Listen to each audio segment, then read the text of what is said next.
रोहित और रीमा की नई नई शादी हुई थी। घर में ससुर यानी कि रोहित के पिता सुधीर जी और वे दोनों, बस 3 ही लोग रहते थे। इस घर को रोहित के माँ बाप ने जीवन भर पाई पाई जुटाकर बड़ी मेहनत और अरमानों से बनाया था। वरना आज के समय में मुंबई में घर बनाना तो दूर, किराए पर लेना भी बहुत बड़ी अचीवमेंट का काम होता था। जब रोहित कॉलेज में था, तब माँ उन्हें और दुनिया को छोड़कर जा चुकी थी। एक काम वाली बाई सक्कू थी, जो सुबह से लेकर शाम तक उनके घर का सारा काम करती थी। नई नई शादी हुई थी, इसलिए सक्कू भाई का दिन भर घर में रहना रीमा को अपनी प्राइवेसी में बाधा सा लगता था। इसलिए अब सक्कू बाई सुबह खाना बनाना, कपड़े और पोछा करने के बाद चली जाती थी और वापस शाम को आकर खाना बनाती थी। सक्कू बाई की दोपहर की गैर हाजिरी से कई छोटे मोटे काम दिखाई देने लगे, जिनमें से ज्यादातर काम बिना कहे सुधीर जी ये सोचकर कर लिया करते थे कि बहू को मदद हो जाएगी। लेकिन बहू सोचती कि ससुर को औरतों के काम में दखल देने की आदत है। एक दिन मौका देखकर रीमा ने रोहित से कहा, क्यों ना हम बाबूजी को वृद्धाश्रम में भेज दें। सिर्फ एक बार पैसा भरना पड़ेगा और उन्हें अपनी उम्र के लोगों का साथ मिल जाएगा। हमें भी अपनी प्राइवेसी के बारे में ज्यादा सोचना नहीं पड़ेगा। रोहित ने रीमा की बातों पर ज्यादा ध्यान नहीं दिया।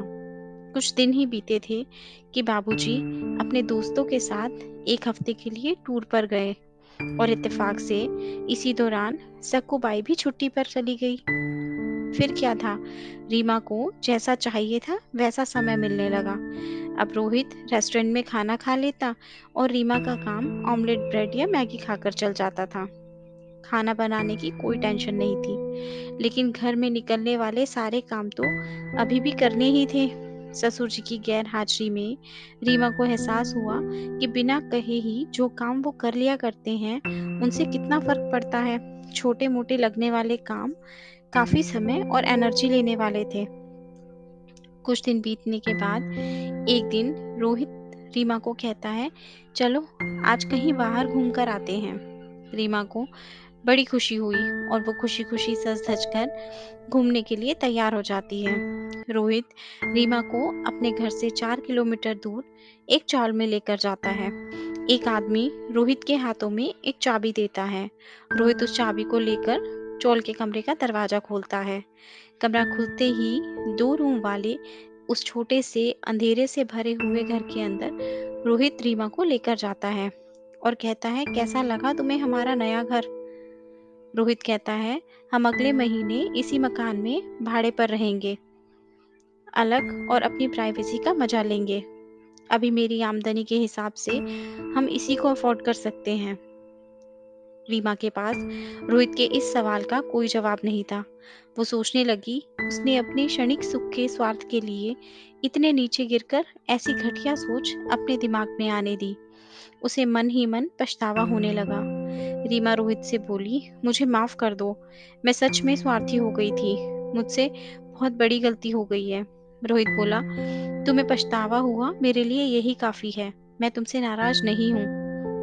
बेटे और बहू का ये वार्तालाप सुधीर जी दरवाजे पर खड़े होकर सुन रहे थे। उन्होंने आसमान की तरफ देखा और बोले, भाग्यवान, तुम धन्य हो जो तुमने ऐसे बेटे को जन्म दिया।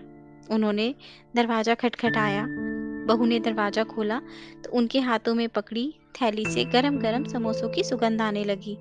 ससुर ने अपनी बहू से कहा, वो कोने वाले हलवाई के पास से लाया हूँ, तुम्हें बहुत पसंद है ना। रीमा को अपने ससुर के प्रति विचार और ससुर के उसके प्रति प्यार, उन दोनों का फर्क समझ में आते ही उसकी आंखों में पश्चाताप के आंसू और चेहरे पर अपने परिवार के प्यार के कारण मुस्कान आ गई। तो दोस्तों, आपको हमारी आज की कहानी कैसी लगी?